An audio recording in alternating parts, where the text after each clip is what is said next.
So let's get started as we come on to the third topic of this unit 4, that is static electricity. First of all हमने पढ़ा था simple magnetism, secondly हमने क्या पढ़ा, current electricity. अब हमारा third topic है static electricity. देखो इलेक्ट्रिसिटी के बच्चों दो पार्ट्स होते हैं, स्टैटिक इलेक्ट्रिसिटी और करंट इलेक्ट्रिसिटी। फर्स्ट जो है करंट इलेक्ट्रिसिटी हमने पढ़ लिया है, अब सेकंड पार्ट पे आते हैं, दैट इज़ स्टैटिक इलेक्ट्रिसिटी।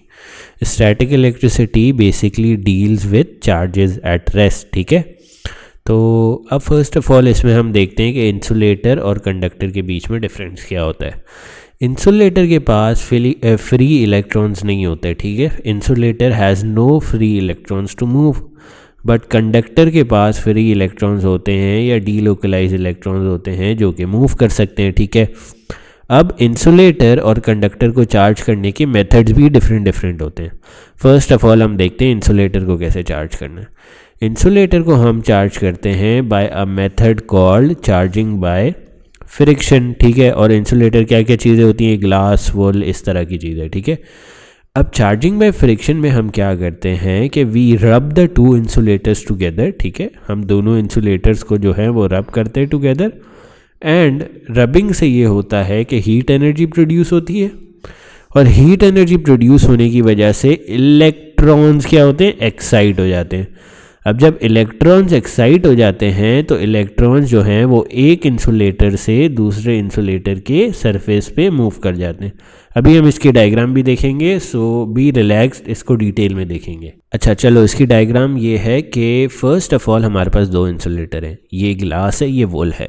दोनों इनिशियली न्यूट्रल हैं, मतलब दोनों के पास सेम नंबर ऑफ चार्जेस हैं, मतलब 5 पॉजिटिव चार्जेस ग्लास के पास हैं और 5 नेगेटिव चार्जेस ग्लास के पास हैं। तो this is overall initially neutral. अब वुल को अगर देखें जो कि इंसुलेटर ही है, उसके पास भी 5 पॉजिटिव और 5 नेगेटिव चार्जेस हैं, तो वो भी ओवरऑल न्यूट्रल है, ठीक है। अब जब आप इसको रब करना शुरू होगे तो क्या प्रोड्यूस होगी, हीट एनर्जी, ठीक है। हीट एनर्जी से क्या होगा, हीट एनर्जी से इलेक्ट्रॉन्स एक्साइट होंगे, अभी हमने पढ़ा, और इलेक्ट्रॉन्स एक्साइट होंगे तो they will move from one surface to another, simple. तो अब देखते हैं कुछ स्टेप्स इसके क्या क्या होंगे। फर्स्ट स्टेप में दोनों न्यूट्रल हैं, ठीक है।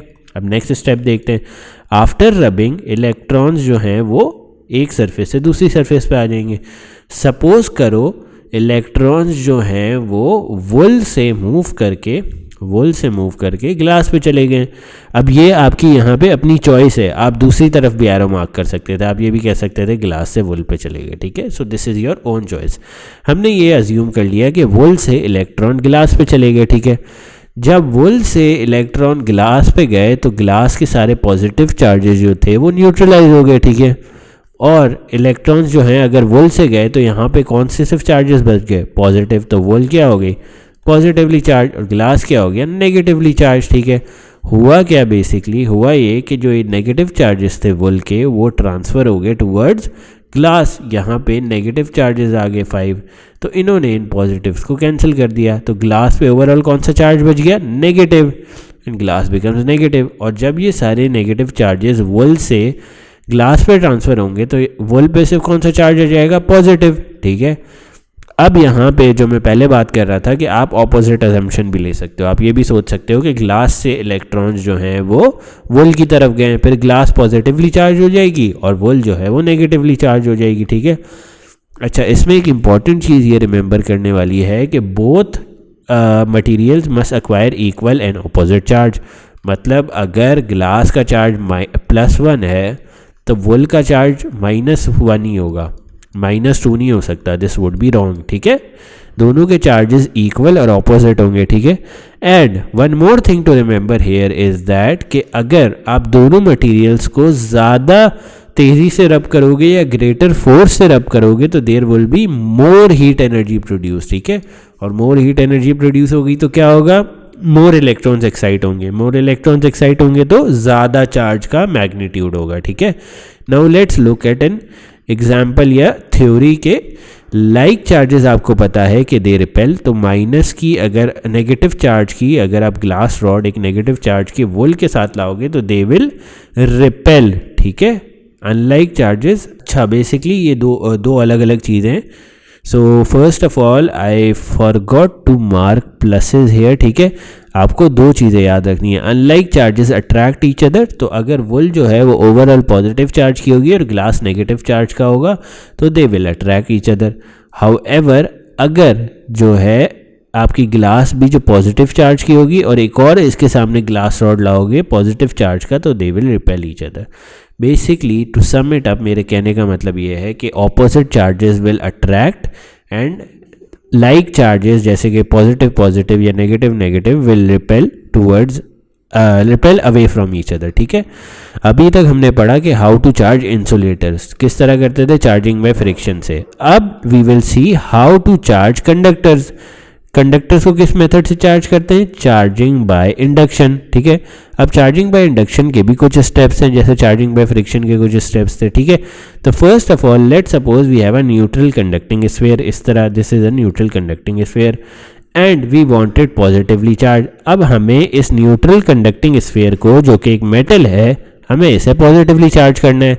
तो हम क्या करेंगे, first of all we will bring a negatively charge insulator rod towards it, ठीक है। हमें इस न्यूट्रल स्फीयर को, जो कि मेटल स्फीयर है, इसको हमें पॉजिटिवली चार्ज करना है। तो हम क्या करेंगे, एक तो हमें ये बात पता है ना कि ये मेटल है, तो हम इसे चार्जिंग बाय फ्रिक्शन से नहीं कर सकते, तो इसके लिए हम यूज़ करेंगे चार्जिंग बाय इंडक्शन। अब चार्जिंग बाय इंडक्शन में फर्स्ट स्टेप ये होगा कि हम एक नेगेटिवली चार्ज रॉड लाएंगे इस न्यूट्रल स्फीयर के करीब। क्यों नेगेटिवली चार्ज लाएंगे, क्योंकि हमें इस स्फीयर को पॉजिटिवली चार्ज बनाना है, ठीक है। अगर हमें स्फीयर को नेगेटिवली चार्ज बनाना होता, नेगेटिवली चार्ज स्फीयर चाहिए होता, तो हम कौन सी रॉड लाते इसके करीब, इसके करीब हम पॉजिटिवली चार्ज रॉड लाते, ठीक है। क्लियर है, ऑपोजिट चार्जेस की रॉड लाओगे। अब जब आप इसके करीब नेगेटिवली चार्ज रॉड लाओगे, सिंस आपको इस ओवरऑल स्फीयर को पॉजिटिवली चार्ज बनाना है, तो क्या होगा, इनिशियली जो न्यूट्रल स्फीयर था जिसमें सेम नंबर ऑफ पॉजिटिव और नेगेटिव चार्जेस थे, उसमें क्या होगा, जो पॉजिटिव चार्जेस थे प्लस वाले वो नेगेटिव की तरफ अट्रैक्ट कर जाएंगे और नेगेटिव वाले रिपेल कर जाएंगे, ठीक है। तो इसमें क्या हुआ, चार्जेस जो हैं वो सेपरेट हो गए जब आपने एक नेगेटिव इंसुलेटिंग रॉड एक न्यूट्रल स्फीयर की तरफ लाए, ठीक है, चार्जेस सेपरेट। अब सेकंड स्टेप में क्या होगा, सेकंड स्टेप में हम एक कॉपर वायर लगा देंगे इस स्फीयर के साथ, देखो यहाँ पे लगी हुई है। जब आप एक कॉपर वायर लगाओगे स्फीयर के साथ, तो यहाँ पे जो इनिशियली इलेक्ट्रॉन थे they will move through the copper wire to the ground. ये बेसिकली अर्थिंग का प्रोसेस होता है, ठीक है। This is also called earthing. Earthing हो गई तो आपके सारे इलेक्ट्रॉन्स जो हैं वो टूवर्ड द ग्राउंड चले गए। अब जब इलेक्ट्रॉन सारे टूवर्ड द ग्राउंड चले गए तो इस स्फीयर का ओनली चार्ज कौन सा बचा, पॉजिटिव। तो ये स्फीयर जो है अभी से पॉजिटिवली चार्ज हो गया है। लेकिन अभी भी एक मसला है, मसला ये है कि ये सारे पॉजिटिव चार्जेस जो हैं वो इस साइड अलाइन है, स्प्रेड आउट नहीं हुए। So let's solve that as well. तो थर्ड स्टेप में बेसिकली आप क्या करोगे, थर्ड स्टेप में you will remove the copper wire, ठीक है, you will remove the copper wire, ठीक है, क्योंकि अर्थिंग हो गई है। और फोर्थ स्टेप में आप क्या करोगे, फोर्थ स्टेप में आप चार्ज इंसुलेटर भी हटा दोगे जो कि नेगेटिवली चार्ज आपने पहले रखा था। इससे होगा क्या कि जब आप चार्ज इंसुलेटर हटाओगे तो ये जो पॉजिटिव चार्जेस हैं ये तीन, ये लाइक चार्जेस हैं, ये एक दूसरे से रिपेल करेंगे and they will spread out in the case जब ये रॉड हट चुकी होगी, ठीक है। So I hope it is clear. अब इसमें एक और बात है जो कि मुझे आपको बतानी है, दैट इज़ कि अगर हम जो है अपनी रॉड को अपने स्फीयर को नेगेटिवली चार्ज करना चाह रहे होते, अभी तो हम पॉजिटिवली चार्ज करना चाह रहे थे, अगर नेगेटिवली चार्ज करना चाह रहे होते तो हम पहले कौन सी रॉड लाते, यहाँ पे लाते हम पॉजिटिवली चार्ज रॉड, ठीक है, पॉजिटिवली चार्ज रॉड लाते तो यहाँ पे कौन से चार्जेस एक्यूमुलेट हो जाते, नेगेटिव, ठीक है। तो क्या होता, तो अगर हम अर्थिंग करते लेट सपोज के मैं यहाँ पे लेट मी सी हियर के हमें नेगेटिवली चार्ज करना था ना, तो मैंने नेगेटिवली चार्ज की भी ड्राइंग्स बनाई हुई है, यस हियर, ठीक है। अब अगर नेगेटिवली चार्ज करना था हमें स्फीयर, तो स्टेप्स वही रहेंगे। First of all neutral sphere होगा, सेकेंडली आप पॉजिटिवली चार्ज इंसुलेटिंग रॉड लाओगे जिससे चार्जेस सेपरेट हो जाएंगे, नेगेटिव एक तरफ आ जाएंगे, पॉजिटिव एक तरफ आ जाएंगे, ठीक है। फिर आप क्या, एक कॉपर की अर्थ वायर लगाओगे।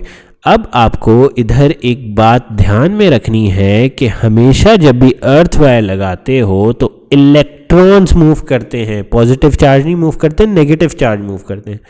तो जब आप अर्थ वायर लगाओगे तो अर्थ से कुछ इलेक्ट्रॉन्स जो स्फीयर है उसकी तरफ आएंगे और इन पॉजिटिव चार्जेस को न्यूट्रलाइज कर देंगे, ठीक है। क्या होगा, जो अर्थ से इलेक्ट्रॉन आएंगे ऊपर और ये पॉजिटिवली चार्जेस को न्यूट्रलाइज कर देंगे। पिछली वाली में क्या हो रहा था, जब हमें पॉजिटिवली चार्ज करना था तो अगर मैं ऊपर जाऊं तो क्या हो रहा था, नेगेटिव इलेक्ट्रॉन्स जो हैं वो टूवर्ड्स द अर्थ वायर नीचे की तरफ जा रहे थे, from the sphere towards the ground जा रहे थे। इसमें क्या होगा, electrons will move from the ground towards the sphere to neutralise the positive charges. देखो अब क्या हो गया, यहाँ पे लिखा हुआ है मैंने point, earthing now causes electrons to be transferred from the ground on to the sphere so that these electrons can neutralise the positive charges on the sphere. पिछले वाले में उल्टा था, पिछले वाले में क्या था कि आपके इलेक्ट्रॉन्स जा रहे थे from the sphere to the ground to make the overall conducting sphere positive. इसमें क्या हो रहा है, electrons are moving from ground to sphere to make the overall conducting sphere positively negatively charge. Simple है, ठीक है। अगर फिर भी आपको नहीं समझ आया तो you can ask me in the comment. फिर क्या होगा कि अर्थिंग वायर रिमूव हो जाएगी और रॉड अगले स्टेप में रिमूव हो जाएगी। Simple. Define the term conduction. Conduction किस तरह डिफाइन करोगे, conduction is basically defined as the separation of charges within a conductor by using the influence of a charge insulator. ये 3 की points है इसमें, ठीक है। अब हम एक और चीज पढ़ते हैं कि how to charge two conducting spheres both of which are neutral in the beginning. अभी हमने क्या पढ़ा, एक कंडक्टिंग स्फीयर को किस तरह चार्ज करना है, आइदर पॉजिटिवली और नेगेटिवली चार्ज। अब कंडक्टिंग स्फीयर जो है वो कंडक्टर होता है, तो हम इसे चार्ज किससे करते हैं, चार्जिंग बाय इंडक्शन से। इतनी बातें सारी क्लियर होंगी आई होप सो अब तक। तो अब हम चार्ज करते हैं 2 कंडक्टिंग स्फीयर को एक साथ। फर्स्ट ऑफ ऑल ये दोनों न्यूट्रल होंगे, पॉजिटिव जितने चार्जेस हैं उतने ही नेगेटिव चार्जेस हैं, इधर भी जितने पॉजिटिव चार्जेस हैं उतने ही नेगेटिव चार्जेस हैं। फर्स्ट स्टेप ये होगा कि हम दोनों स्फीयर्स को क्लोज टुगेदर लाएंगे इस तरह, A and B, let's label them A and B, ठीक है।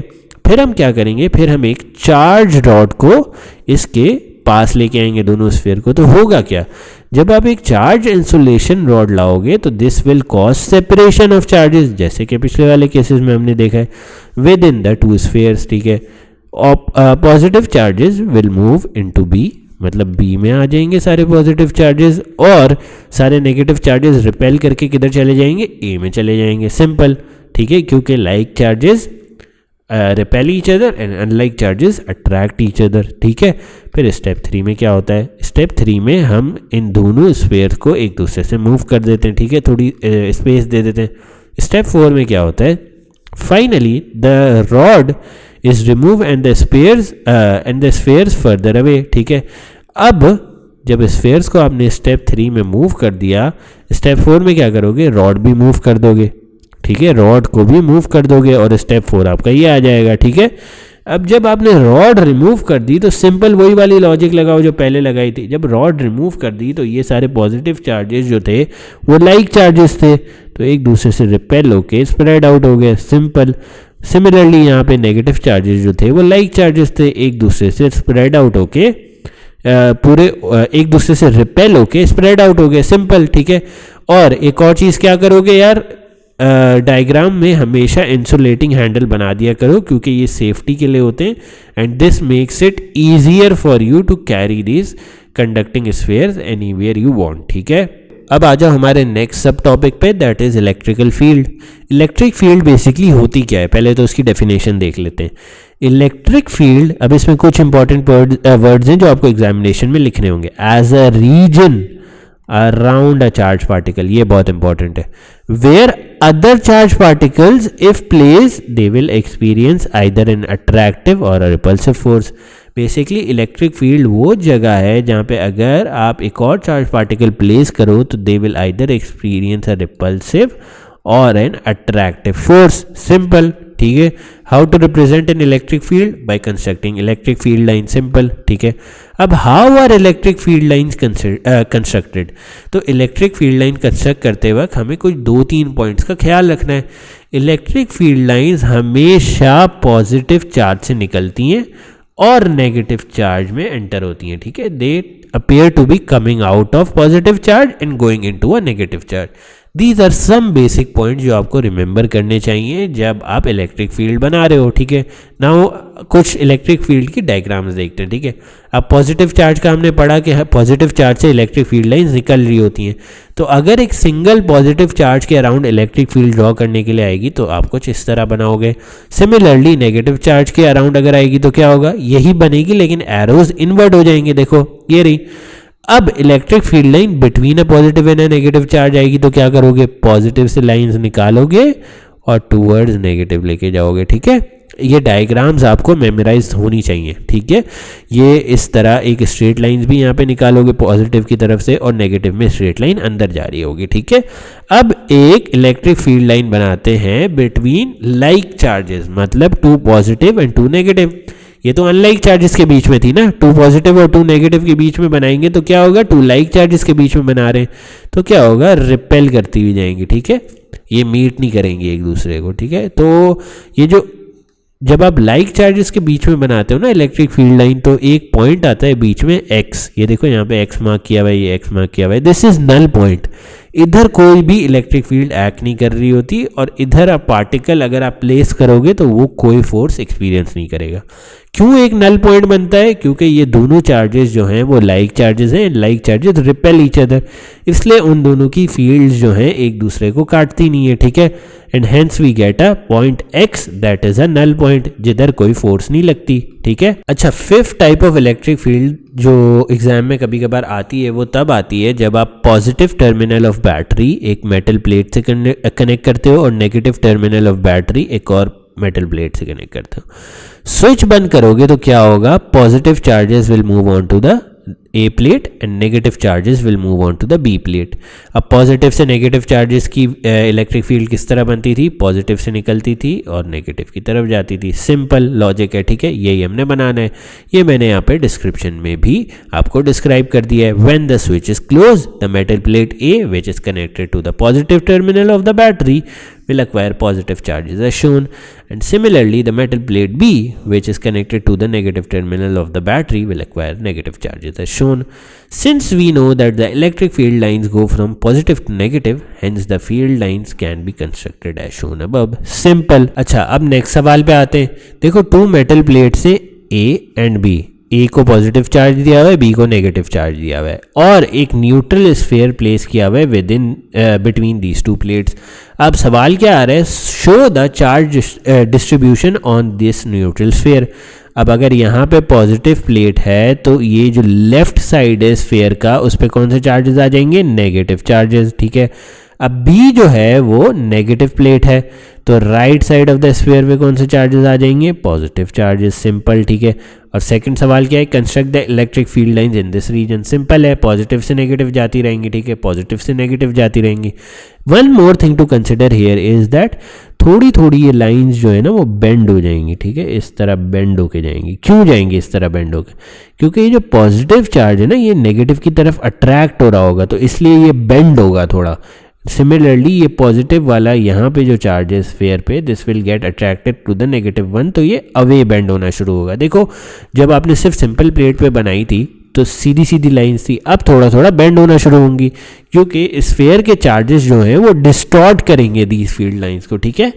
तो आप बेसिकली अगर एग्जाम में आपको बनाने आएगी तो you distort these line somewhat. देखो ये मैंने थोड़ी थोड़ी टेढ़ी बनाई हुई है अंदर की तरफ। So this is an important point to remember here. Now let's move on to the next question. The diagram shows a small positively charge sphere hanging between 2 metal plates A and B. This is a positively charged sphere hanging between 2 plates A and B. ये A हो गया, ये B हो गया। A is positively charged, B is negatively charged, ठीक है। Suggest and explain what happens to the sphere when it is released. क्या होगा स्फीयर को when it is released? तो स्फीयर जो है वो पॉजिटिवली चार्ज है, तो वो फटाफट से इधर फौरन ही रिएक्ट करना शुरू हो जाएगा, अट्रैक्ट करना शुरू हो जाएगा बी की तरफ। ये देखो यहाँ पे लिखा हुआ है, it will get attracted to B और come in contact with B और मूव टू द राइट, ठीक है। या आप ये कह सकते हो कि रिपल्शन आएगी फ्रॉम प्लेट ए, क्योंकि ये देखो पॉजिटिव चार्जेस हैं इसके पास भी और ए के पास भी पॉजिटिव चार्जेस हैं, तो ए जो है इसे दूर धक्का देगी। या आप ये कह सकते हो कि ये बी से अट्रैक्ट होगा। सिमिलरली कोई भी आप आंसर लिख सकते हो, ठीक है। Suggest why after some time the sphere will get repelled away from plate B. देखो अब जब आफ्टर सम टाइम क्या होगा कि ये जो पॉजिटिव चार्जेस है ना सारे, they will get neutralise by the negative charges on the plate, ठीक है। आफ्टर सम टाइम क्या होगा बेटा, ये जो पॉजिटिव चार्जेस हैं, ये जब आपकी बॉल जो है वो यहाँ पे आ जाएगी थ्रेड के साथ, तो ये क्या होगा, आहिस्ते आहिस्ते these negative charges will neutralise all the positive charges and in the end क्या होगा, आपका जो ये स्फीयर है वो नेगेटिवली चार्ज हो जाएगा। अब जब आपका स्फीयर नेगेटिवली चार्ज हो गया और प्लेट बी पे भी नेगेटिव चार्जेस हैं, तो क्या होगा, रिपल्जन शुरू हो जाएगी, ठीक है। And this sphere will start to move toward the left side, और रिपल्जन करना शुरू हो जाएगा, ठीक है। यही यहाँ पे मैंने लिखा हुआ है, the negative charges of plate B will neutralise the positive charges on the sphere. Simply यही डिस्कस किया हमने। Now some negative charges will transfer from plate B on to the sphere making the sphere negatively charge. Second point भी हमने यही discuss किया, since like charges repel hence sphere move away from plate B. Simple, ठीक है। अभी आ जाओ दूसरे सवाल पे। The diagram shows a sphere place between two plates. एक स्फीयर है जो कि प्लेस किया हुआ है बिटवीन टू प्लेट्स। ए को हमने पॉजिटिव चार्ज दिया है, बी को नेगेटिव चार्ज दिया है। Suggest why the sphere must be neutral positively charge और negatively charge. Suggest whether the sphere must be neutral, positively charged or negatively charged if you want it to remain stationary in its position. Basically सवाल ये है कि ये आपको एक sphere दिया हुआ है, अब वो पूछ रहा है एग्जामिनर कि बताओ ये स्फीयर नेगेटिवली चार्ज होगा, पॉजिटिवली चार्ज होगा या न्यूट्रल होगा for it to remain stationary, ठीक है। अगर तो स्फीयर जो है नेगेटिवली चार्ज होगा तो हम देखते हैं क्या होगा। अगर स्फीयर नेगेटिवली चार्ज होगा तो आपका, let me show you something, अगर नेगेटिवली चार्ज होगा तो क्या होगा, वेट इसका नीचे लग रहा होगा, अट्रैक्शन क्या होगी, टूवर्ड्स पॉजिटिव चार्जेस, तो this will balance out the weight की force.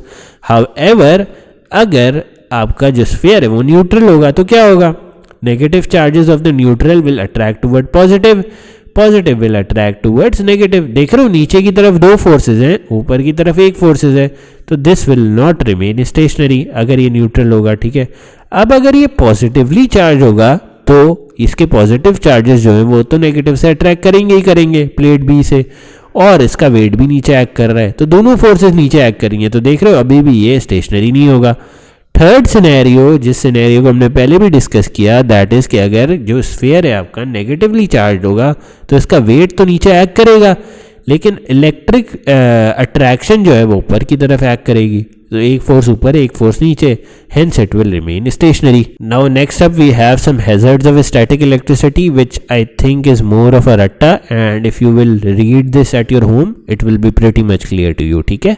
So I am leaving this because don't want to make the video too longer. It is simple English में लिखा हुआ है, आप पढ़ो जाके, and this is a topic that you must learn for the examination, ठीक है। ये छोड़ने वाला टॉपिक नहीं है, this must be learn by heart by you, और दिस इज़ बेसिक इंग्लिश, आप पढ़ोगे तो समझ आ जाएगा। अगर फिर भी कुछ अनक्लियर है तो you can ask me in the comments below. Now let's move on to last topic, that is application of static electricity. Second last मैंने आपको भी बताया कि दिस इज बेसिकली रट्टा स्टफ, ठीक है। हैजर्ड्स ऑफ स्टैटिक इलेक्ट्रिसिटी क्या होते हैं ये आप बेसिकली पढ़ोगे, आपको समझ आ जाएगा, ठीक है। Now let's move on to applications of static electricity. First application जो हमारे पास है that is electrostatic spray painting.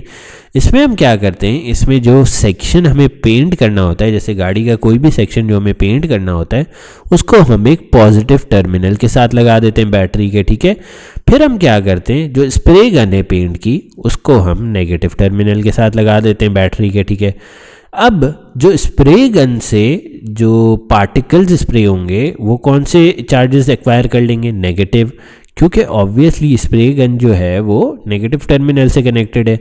अब जब पेंट के पार्टिकल्स जो हैं वो नेगेटिव होंगे और आपकी जो बॉडी है that is to be painted positive होगी, तो ये फौरन अट्रैक्ट कर लेगी इस चार्जेस को, पेंट चार्जेस को। तो पेंट क्या होगा, फौरन अट्रैक्ट हो जाएगा towards the body, evenly spread out हो जाएगा, पेंट की बचत हो जाएगी, कॉस्ट बच जाएगी। ये सारे बेनिफिट्स आपको मिल जाएंगे थ्रू इलेक्ट्रोस्टैटिक स्प्रे पेंटिंग। तो इसकी थोड़ी सी जो है वो स्टेप वाइज वर्किंग भी पढ़ लेते हैं। Since the droplets of paint are negatively charged, hence repulsion between like charges will make them spread out। ठीक है, ये बहुत बड़ा फ़ायदा है। स्प्रेड आउट हो जाएगा पेंट, तो आपको क्या फ़ायदा होगा, आपको ज़्यादा पेंट नहीं लगेगा for painting the same amount of area. ठीक है, finally they get attracted towards the positive charges of the car. ठीक है, अब एडवांटेज क्या है, this results in uniform coating. Uniform coating क्यों होती है बेटा, क्योंकि स्प्रेड आउट हो जाते हैं with minimum loss of paint. ठीक है, मिनिमम लॉस ऑफ पेंट क्यों होता है, क्योंकि फौरन से अट्रैक्ट कर जाते हैं, कहीं गिरता ही नहीं है पेंट। ठीक है, तो these are basically the advantages of electrostatic painting. अब आ जाओ सेकंड एप्लीकेशन पे, दैट इज इलेक्ट्रोस्टैटिक प्रेसिपिटेटर। अब इलेक्ट्रोस्टैटिक प्रेसिपिटेटर का पर्पस क्या होता है, it is used to remove dust particles, harmful gases so they do not enter the atmosphere. Simple. ठीक है, अब इलेक्ट्रोस्टैटिक प्रेसिपिटेटर बेटा लगता है चिमनी के अंदर। ठीक है, चिमनी के अंदर लगता है। कभी कभार एग्जामिनर पूछ लेता है कहाँ लगेगा ये इलेक्ट्रोस्टैटिक प्रेसिपिटेटर, तो आप कहोगे इनसाइड द चिमनी। अब करता क्या है ये इलेक्ट्रोस्टैटिक प्रेसिपिटेटर, जब आपके डस्ट पार्टिकल्स, अच्छा इसमें ना इलेक्ट्रोस्टैटिक प्रेसिपिटेटर में एक प्लेट होती है जो कि negative terminal of the battery से कनेक्टेड होती है। अब जब डस्ट पार्टिकल्स इन कॉन्टैक्ट आएंगे ना इस प्लेट के, तो they will become negatively charge. ठीक है, ये डस्ट पार्टिकल सारे नेगेटिवली चार्ज बन गए। ठीक है, अब जब ये डस्ट पार्टिकल्स नेगेटिवली चार्ज बन गए तो ये, अच्छा अब इलेक्ट्रोस्टैटिक प्रेसिपिटेटर की एक और चीज़ होती है। ठीक है, एक तो ये थी प्लेट जो कि नीचे लगी हुई थी, या वायर जिसको कह सकते हो, वायर कह लो, इट वुड बी बेटर कि एक वायर नीचे लगी हुई थी। एक सेकंड उसकी क्या होती है, सब्सटेंस कह सकते हो या कंपोनेंट कह सकते हो, it would be a better word. Electrostatic precipitator का सेकंड कंपोनेंट ये होता है कि उसके पास एक पॉजिटिव प्लेट्स होती हैं दो। ठीक है, जो कि चिमनी के साथ लगी होती हैं।